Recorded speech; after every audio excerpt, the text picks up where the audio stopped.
Hello everyone, welcome back to the channel and welcome if you are new. I am doing my documenting of the faith-based box for April, which is called Spring to Life.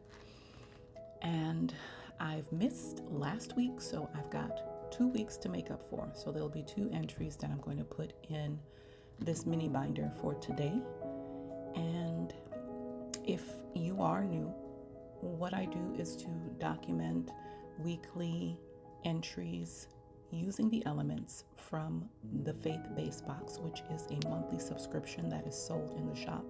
It's actually available in a digital format, a full box format, or just the sticker subscription. So you can definitely check this out at www.firefilledcreations.com.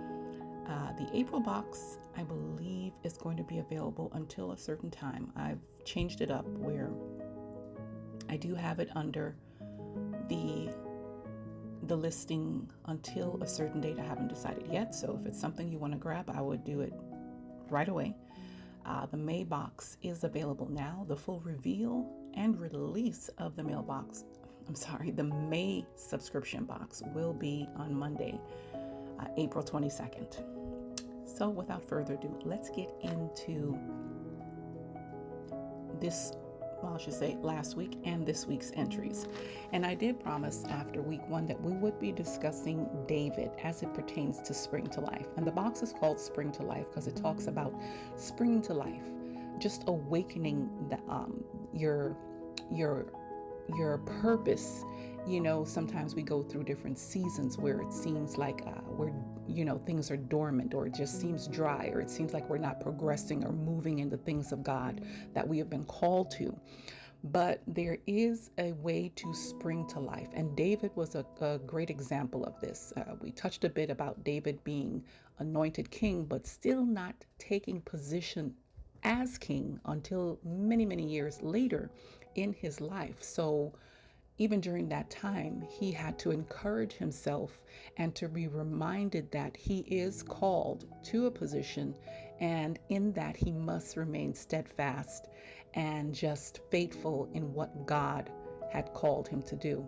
But we'll dive a little bit more. I will go into the reading. I do share this reading on the blog, BLOG, that has been started on the website. So you can definitely find everything that I'm sharing here on the website. And we will be doing this weekly. So we'll be sharing weekly inspiration, additional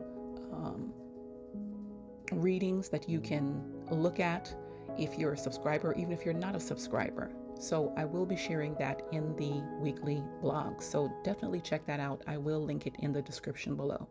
So let's get started. In the intricate narrative of biblical stories, the life of David stands out as a vivid illustration of the phrase spring to life. From his early days as a shepherd to his anointing and eventual reign as king, David's journey is a powerful testament to the unfolding of divine purpose through patience, faithfulness, and resilience amidst adversities. So I'm going to pause right there. Keep in mind, David met with many adversities. I know many of us meet with adversities, and we begin to question and begin to ask ourselves, God, I know you called me to do this particular thing, but it seems like everywhere I turn, I'm met with this and that, and there's so many adversities coming against me, but you were not alone in this. As you can see, David exemplified patience, faithfulness, and resilience amidst adversities, according to his divine purpose. Okay? So, when Samuel, obeying God's directive, anointed David in Bethlehem, it was a moment that set in motion David's remarkable journey to kingship.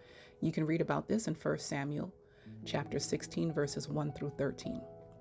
This act of anointing by Samuel represented a seed of destiny sown in the fertile soil of David's heart, a promise that would spring to life in God's appointed time. So there is an appointed time.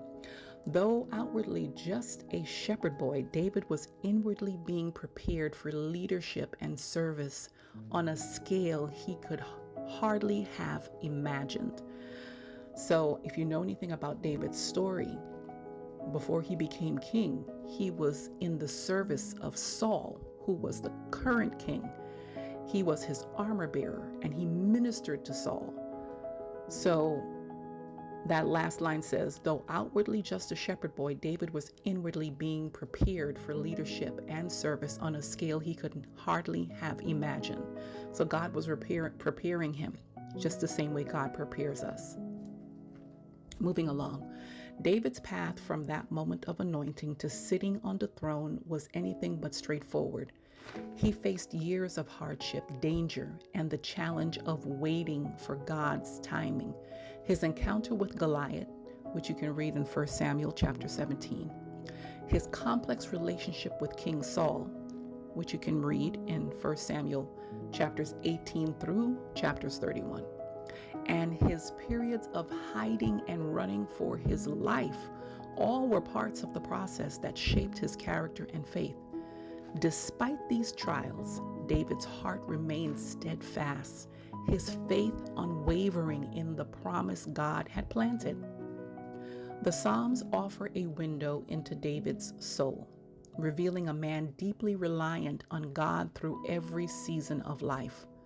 Psalms like Psalm 59, written during Saul's pursuit of him, showcases his trust and faith in God as his protector and deliverer.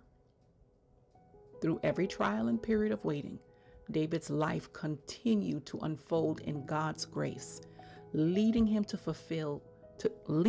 fulfillment of his kingship as outlined in 2 Samuel chapter 5 verses 1 to 5, where he is anointed king over Israel. Wow. David's ascension to the throne, therefore, is more than a tale of achieving power. It is a narrative of divine destiny, spring to life through unwavering faith, patience, and perseverance. David's journey from shepherd to king teaches us that in the midst of hardships and waiting, our purposes are being nurtured by God's sovereign hand, ready to bloom forth at the appointed time, much like the seasons change and bring forth new life. I hope you enjoyed this very quick entries for week 2 and 3. I created those decorative frames by using cardstock and some die cuts and cutting them on my Big Shot die cutting machine, and everything else was self-evident. But if you have any questions about anything that I did in my layouts, please leave it in the description below, but also comment and let me know what your takeaway was in the reading that I shared regarding David and his purpose, and even the trials and adversities that he met during his transition from shepherd to king. And if you enjoyed this, give it a thumbs up. I appreciate you watching. I appreciate all of you. And until next time, be blessed. Bye-bye.